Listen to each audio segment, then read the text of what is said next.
Bienvenue dans les Stalks, l'émission qui met en lumière le parcours de sportifs de haut niveau. Ils ont une personnalité hors norme, ils sont attachants, inspirants, ils ont un parcours atypique. Bref, vous allez les découvrir autrement. Cette semaine, je reçois une légende du kickboxing, Cédric Doumbé, 9 fois champion du monde, attention, adepte des sports de combat, full contact, kickboxing. Il se lance bientôt dans la MMA. Mais avant qu'il nous parle de ce nouveau défi, on a des choses à se dire. Salut Cédric, Doucet, si je ne me trompe pas. C'est ça. Comment tu vas? Ça va très bien. Mais ça va très bien aussi. Ravi de te recevoir. C'est la première fois que je reçois un champion de sport de combat. C'est vrai, c'est un plaisir pour moi de le faire. Du coup, tu vas nous parler un peu de la construction de ta carrière. Et donc, en fait, en préparant cette émission, j'ai lu un peu ce qui se disait sur toi. J'ai regardé ton compte Instagram. Et je me suis dit, il a l'air un peu sûr de lui, mais il a ce côté drôle. Tu as l'air drôle, un peu taquin, mais tu as aussi un côté un peu dur. Est-ce que j'ai vu juste ou pas? Beaucoup même. Je suis très taquin, sûr de moi un tout petit Il peu. le faut aussi. Et dur, très dur. Ça dépend, dur avec moi, dur avec les autres, dur comment. Mais en fait, c'est sur certaines de tes photos, dans ton regard, on sent qu'il y a ce côté où il y a la discipline, quoi. Je suis très dur avec moi-même. Je m'impose une certaine rigueur parce que c'est le métier qui fait ça. Alors, on va commencer en fait par parler de ton enfance. Donc, tu as été élevé au Cameroun par ta grand-mère avant d'arriver en France à l'âge de 9 ans. Quel souvenir tu gardes de cette période au Cameroun? Au Cameroun, un souvenir douloureux. Mon éducation, elle était pas très Militaire? comme à l'africaine, quoi. Mais de très beaux souvenirs parce que la plus grosse partie de ma famille est encore au Cameroun et pour moi, il n'y a que des beaux souvenirs au Cameroun. Des souvenirs encore même de l'école maternelle, primaire, etc. Franchement, c'est très beaux souvenirs que je garde au Cameroun et j'ai même envie d'y retourner plus souvent qu'aujourd'hui. C'est vrai que la première fois que je suis allée au Cameroun, enfin dans un pays en Afrique, c'était au Cameroun. Et je me suis sentie comme si j'étais chez moi. Ça m'a fait trop bizarre. Dégoûté d'être né. Non, mais j'ai trop. On va pas dire ça. Du coup, l'adaptation en France, elle s'est faite naturellement ou tu avais envie de repartir en fait? Ah non, moi c'était. Bon, c'est vrai que quand je suis arrivé en hiver, donc c'était un peu un choc émotionnel pour moi, parce que c'était la première fois que je voyais de la neige, et que je ressentais aussi l'effet de la neige. Mais non, au contraire, moi je retrouvais ma maman qui était absente déjà depuis 1 an du Cameroun, donc pour moi c'était super, j'étais content. Et je pense que c'est ça aussi qui a fait qu'aujourd'hui je m'adapte très vite à n'importe quelle situation. J'ai toujours voyagé, j'ai toujours déménagé durant mon enfance, donc je suis un caméléon. Donc, tu es entouré de femmes, donc ta grand-mère, ta mère, ta grande sœur. Du coup, est-ce que tu as un rapport particulier avec les femmes ou pas? En tout bien tout honneur. Encore aujourd'hui, je suis entouré de femmes, Émilie, Sophie. Non,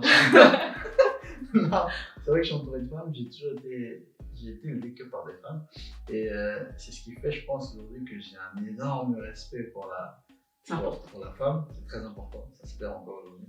Je respecte beaucoup les femmes et non, pour moi, c'est ce qui fait que ce que je suis aujourd'hui, je pense que je suis un homme très bien. Je pense que je suis l'homme parfait même. Et ça, je pensais que ça n'existait pas. Et je pense que c'est dû au fait que j'étais élevé par que des femmes, que j'étais entouré que de femmes. Elles t'ont donné quelle valeur justement?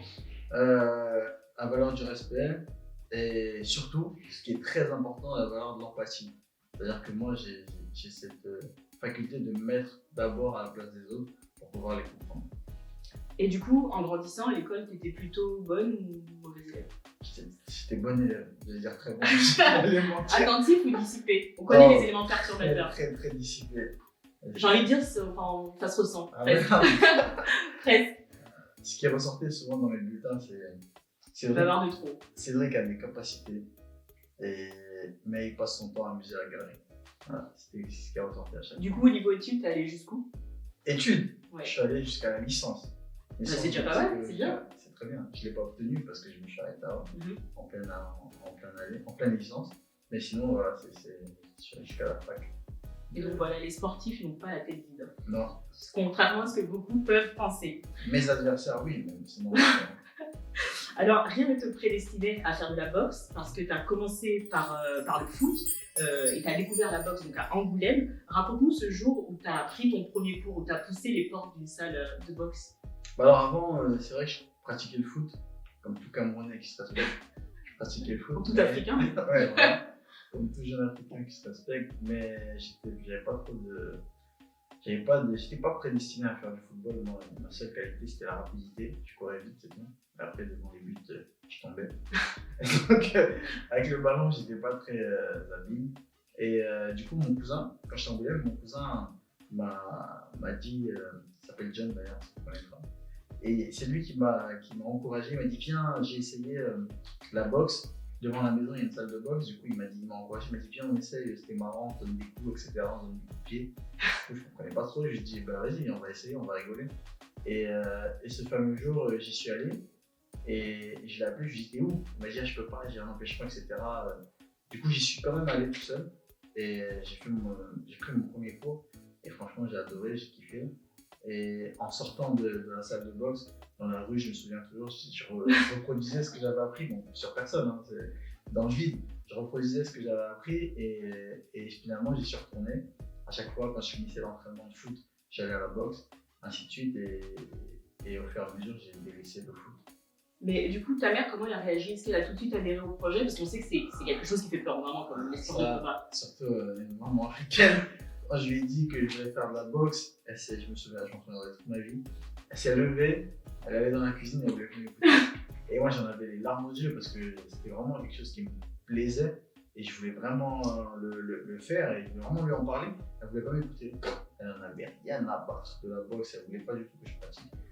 Et vu que j'écoute ma mère et que j'ai fait exactement ce qu'elle me dit, ben, j'y suis quand même retourné à la boxe et j'y allais en cachette jusqu'au jour où elle l'a appris. Elle a pris par toi ou par quelqu'un d'autre? Non, par moi. Et ouais. Évidemment, vu que ça faisait 6 mois qu'il allait en cachette. Ouais, quand même. Et tu sortais quoi comme excuse du coup? Je disais qu'elle allait au foot. D'accord. Et une fois sur 3, je disais que j'allais à la boxe. Elle se fâchait. Je disais non, mais je regardais, t'inquiète. Et finalement, finalement, elle a vu que j'avais rien sur le visage. Et je pense que c'est ça qui a fait qu'implicitement, inconsciemment, elle accepte en fait. Et tu te souviens du premier combat qu'elle est venue voir? Est-ce que tu avais une double dose de stress du coup? Le premier combat qu'elle est venue voir, bien sûr j'étais stressé. En fait, elle est venue voir oui et non, parce qu'elle était présente, mais elle regardait pas le combat. Je me souviens, elle était avec ma tante, parce que j'ai supplié ma tante de l'emmener. Du coup, elle a supplié ma mère de venir. Et quand elle est venue, elle regardait pas le combat. Elle voulait pas regarder, elle voulait pas regarder. Elle regardait jusqu'à la décision. Quand j'ai été déclaré vainqueur, là, elle a regardé et elle a exulté. Mais sinon, le premier combat, elle n'a pas regardé du tout, elle avait peur. En parlant de combat justement, comment on se sent quand on est dans les vestiaires avant d'entrer sur le ring? La dernière fois, je suis tombée sur le dernier Creed et ça a l'air d'être un moment particulier en fait. D'être dans sa bulle, on n'entend plus personne, on se focalise sur le... C'est marrant parce que Creed, c'est le... Tout ce que tu n'aimes pas. Non, c'est le film le plus récent qui se rapproche le plus, mais qui en est encore très très loin, mais qui se rapproche le plus de la réalité de l'émotion qu'on a quand on est dans les vestiaires. Et c'est assez bâclé un Creed, mais c'est vrai que c'est à peu près ça quand on est dans les vestiaires. Il y a une avalanche de sentiments, on est en contradiction avec nous-mêmes, on a envie de boxer, on s'est entraîné pendant 2 mois, 3 mois pour ce combat, finalement on est dans les vestiaires, on n'a plus envie d'y aller parce que ça fait peur, parce qu'on est... C'est à ce moment-là que l'adrénaline monte? C'est ça, on est submergé de questions, on se pose des questions à nous-mêmes, est-ce qu'on est prêt? Est-ce que ça va le faire? Est-ce qu'on est assez entraîné? On espère qu'on va pas prendre un mauvais coup parce que ce qui est marrant en boxe aussi et ce qui fait que c'est excitant, c'est qu'on peut s'entraîner aussi dur qu'on veut, qu'on peut. Il suffit d'un mauvais coup pour que tout s'effondre. Et du coup, dans les vestiaires, il y a plein de questions qui nous passent par la tête.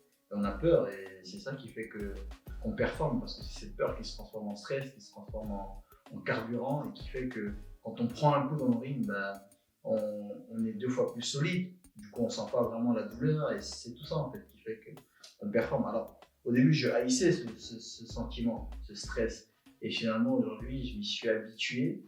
Je déteste toujours, mais je m'y suis habitué et je cohabite avec et je me dis que j'ai sûrement même besoin de ça pour performer. Et tu parlais justement de toutes ces émotions qui montent à ce moment-là. Tu pratiques un sport individuel. Est-ce que c'est pas pesant, je vais dire entre guillemets, de s'entraîner seul? Parce que du coup, quand tu es dans un sport collectif, on peut toujours se motiver les uns les autres, mais du coup, mentalement, comment ça se passe pour quelqu'un qui la joue en solo en fait? Alors c'est bien, en même temps c'est pas bien, mais c'est beaucoup plus pas bien que bien. Parce que dans un sport co, bien sûr, on peut s'appuyer sur ses partenaires, pour ses coéquipiers. Je prends l'exemple du foot, du handball, du basketball. On peut s'appuyer sur ses coéquipiers. Il y a une très très bonne ambiance. C'est de ça dont j'ai toujours rêvé et c'est ça qui me manquait un peu quand j'ai arrêté le foot. Ensuite, en boxe, on peut compter que sur soi-même. On n'a pas le droit à l'erreur parce que c'est nous-mêmes qui avons à payer cash. En fait, l'erreur dans le ring, on est seul. Il n'y a personne pour nous aider entre les cordes. Après, c'est bien, pourquoi? Parce que quand le combat se termine et qu'on est déclaré vainqueur, on ne partage pas la ceinture. Non, la ceinture, on ne partage pas la victoire, on se l'approprie à 100%. Et quand on est félicité, c'est Cédric Doumbé qu'on félicite, c'est pas je sais pas qui. Donc c'est pour ça que c'est bien. Après, ce sont beaucoup de sacrifices pour une grosse récompense quand même. Et quel rapport t'entretiens avec les autres sportifs? Est-ce que tu as des amis dans ce milieu-là ou dans le sport en général, pas uniquement dans ta discipline, ou c'est vraiment, c'est des connaissances, mais bon, voilà, pas vraiment d'amis? Parce qu'on dit parfois que les sportifs justement n'ont pas d'amis dans ce milieu. Dans le milieu du sport? Du sport, ouais. Dans le milieu du sport, j'ai des amis. Dans le milieu de la boxe, j'ai beaucoup d'amis, de vrais amis. Et on dit que les sportifs n'ont pas vraiment d'amis. Je pense, ça dépend de quel sportif. Il y a sportif et sportif. C'est-à-dire? Et il y a Cédric Doumbé. Il y a pas. Ouais. Et donc, non, moi j'ai vraiment des amis, je pense, dans le milieu du sport. Après, bien sûr, il y a des amis. Et ça, je pense qu'on en a tous. Hein. Il y a des amis qui sont là pour le carnet d'adresse. Mais sinon, non. Il faut aller dans les soirées. Ouais, voilà, c'est ça. On en a toujours. Il en faut d'ailleurs. C'est ce qui fait le réseau. Mais de vrais amis, il y en a, oui, dans le monde du sport.